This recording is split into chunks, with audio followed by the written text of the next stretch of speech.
मुंबईच्या लोकमान्य टिळक टर्मिनलवरून नांदेडला जाणारा एक्सप्रेसमध्ये एका डॉक्टर दाम्पत्याच्या सामानावर दरोडा टाकण्यात आला। चालत्या ट्रेनमध्ये एक महिला डॉक्टरची पर्स लुटण्यात आली। पर्स पाचवत असताना महिलेच्या पतीला एक हात गमवावा लागलेला आहे। मात्र या घटनेला आता 20 दिवस होऊन गेले तरी आरोपीचा शोध काही अद्याप लागलेला नाहीये। त्यात आता जीआरपीने 2 वेगवेगळे संशयितांचे रेखाचित्र जारी केलेत। हे संशयित कुठे आढळल्यास जीआरपी कुर्ला किंवा जीआरपी कंट्रोल रूमला कळवण्यात यावं असं आवाहन आता कुर्ला जीआरपी वरिष्ठ पोलीस अधिकाऱ्यांनी केलेलं आहे। त्यांच्या वर्णनावरून आपण त्यांच्याकडून एक स्केच काढून घेतलेलं आहे आरोपीचं, जे पाहिजे आरोपी आहे या गुन्ह्यातील 491/2025 CR नंबर। तर त्या आरोपीचं स्केच आता आम्ही इथे डिस्प्ले करतोय।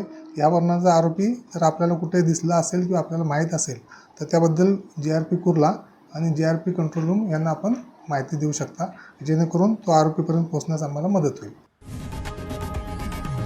लोकशाही मराठी ऐका, पहा, जागरूक रहा।